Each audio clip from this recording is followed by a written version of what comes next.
পরপর 4 দিনে 3 জনকে জঙ্গিযোগে গ্রেফতার করেছে বেঙ্গল পুলিশের এসটিএফ। প্রথমে গ্রেফতার করা হলো হামিম মণ্ডলকে, তারপরে গ্রেফতার করা হলো অর্পিতা সরকারকে এবং সর্বশেষ গ্রেফতারি হলো একেবারে রাজু ওরফে আদিত্য সিং, যার বিরুদ্ধে অভিযোগ উমেশ রায় সম্পর্কে যাবতীয় তথ্য হামিমকে সরবরাহ করার।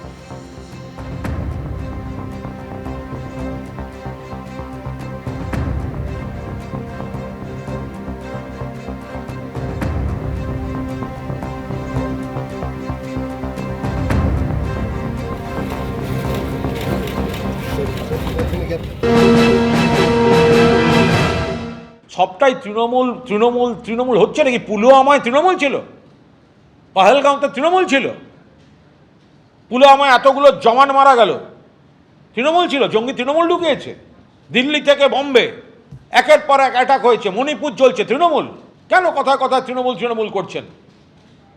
একটা খারাপ লোক ঢুকে পড়লে আমাদের ফেডারেল স্ট্রাকচার এ রাজ্য ও রাজ্য মুভ করলে তাকে থামাবার দায়িত্বটা কার? সেন্ট্রাল ইন্টেলিজেন্সের দায়িত্ব কার? সেন্ট্রাল ইন্টেলিজেন্সের।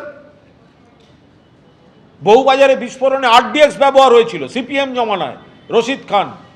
বরানগর থেকে ধরা পড়েছিল ট্রাক ভর্তি গাড়ি, আরডিএক্স ভর্তি ট্রাক যাচ্ছিল অসমের জঙ্গিদের কাছে, সিপিএম জমানার বিষয়। এখনো অকারণে তৃণমূল তৃণমূল তৃণমূল তৃণমূল করে যাচ্ছেন, তো মহা মুশকিল।